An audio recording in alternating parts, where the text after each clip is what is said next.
Բաքվի բանտից է Դավիթ Բաբայանը փոխանցում հիմա այլընտրանք չունի, քան իրավապաշտպաններին եւ աշխարհով մեկ սփռված, իր խոսքով, բարի կամք ունեցող մարդկանց դիմելն է։ Վերջին 3 տարիներին Ադրբեջանի դատարաններում մարդու հիմնարար իրավունքների խախտումներով են ընթանում հայերի այսպես կոչված դատավարությունները, որոնք իրականում Բաբայանի բանաձևմամբ էթնոքաղաքական վենդետա են մեր ժողովրդի անցյալի, ներկայի ու ապագայի դեմ։ Անհետացել են իմ այստեղ վերաքննիչ դատարան ուղղված նամակ բողոքներս, որպեսզի նաև վերաքննիչ դատարանում վերանայվի այս գործը։ Իսկ մենք դուք գիտեք, որ ուզում ենք դիմենք միջազգային դատարան։ Իմ հաստատանն է դրա մասին տեղյակ պահել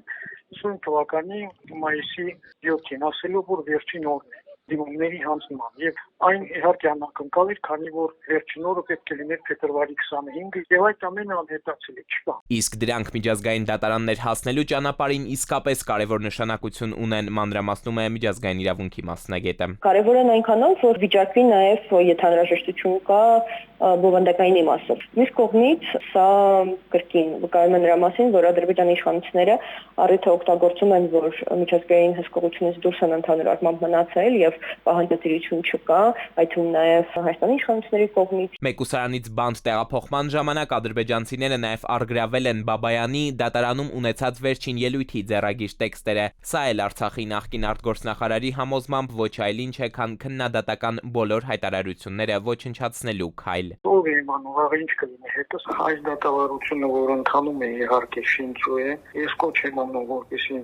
մեր հայրենանվեր հայությունը միավորվի եւ պաշտպանենք մեր իրավունքները, որովհետեւ մենք դիմելու ենք միջազգային դատարան։ Իրենց բոլոր փաստարկները շինչու են, փուչիկ են, շատ թույլ են։ Օրինակ Բաբայանի ոսկյա խաչով վզնոցն ու արծաթե թզբեհը, որ ձեռքի աշխատանք են, նույնպես նրա դեմ դրված մեղադրականում տեղ են գտել։ Ադրբեջանցիներն այդ թղթում գրել են, թե խուզարկման ժամանակ հայտնաբերել են 2 մետաղական իր՝ սպիտակ եւ դեղին գույնի։ Շատ հետաքրքիր է այսպես կոչված վկաների բարձաբանելները։ Մի վկա, որ ինձ առաջինը ճանաչեց ճակետներում, դա այն էր, որ Բայց ասեց, որ դու Վիտալի Բալասանյանն ես, քեզ լավ հիշում եմ, ծեծում էիր ինձ, խոշտանգում էիր։ Մյուսը, որ ինձ ճանաչեց, դա էլ ասում էր, որ իրեն մատնանշելով մեզ կախել էինք գլուխը դեպի ներքև, 7 օր պահել ենք այդ իրավիճակում, ծեծում էինք։ Ես հարցնում եմ, ասում եմ, նույնիսկ չղջիկները, որոնք միլիոնավոր տարիներ էվոլյուցիա են անցել, չեն կարող ամբողջ օրը 7 օր իրար հետևից կախված մնալ։ Ո՞նց ես դու կախված մնացել։ Բաքվում հալածվող հայերի պայքարը արդարության եւ մարդու իրավունքների համար է,